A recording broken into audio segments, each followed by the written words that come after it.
Martedì 31 agosto, appuntamenti in corte, tenuta a Restelli a Boccasette, serata musicale dal cinema al musical, con la Serafin Youth Symphony Orchestra di Cavarzere. Sentiamo la presentazione da parte dell'assessore alla cultura del comune di Portotolle, Silvana Mantovani.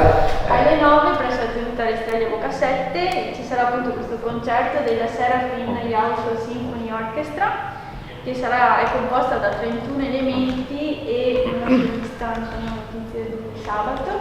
E questi ragazzi appunto faranno le colonne sonore dei più celebri musical e dei più celebri film, vedi Hans Zimmer, Ennio Morricone. E ci sarà inoltre un omaggio ad Astor Piazzolla per il centenario della sua nascita, insomma.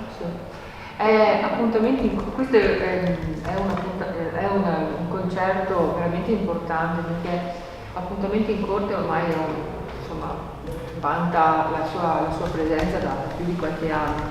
Quest'anno abbiamo voluto impreziosire maggiormente questo evento, infatti non è soltanto sostenuto da Banca Adria ma anche dal Comune di Portotolle, quindi abbiamo voluto aggiungere delle economie per portare in questo comune un bel concerto, perché sappiamo benissimo l'orchestra Tullio Serafini, tutti la conoscono e sappiamo bene cosa porta nel territorio quando si parla di questa orchestra.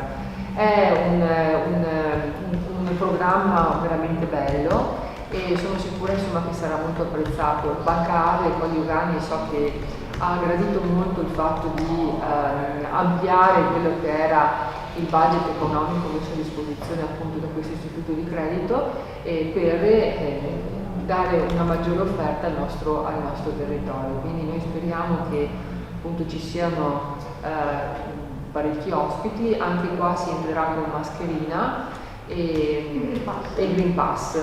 I posti ovviamente sarebbe meglio prenotare la presenza, non il posto a sedere, cioè il posto a sedere perché non si può stare in piedi e quindi le persone che si prenotano sanno che possono sedersi ed entrare.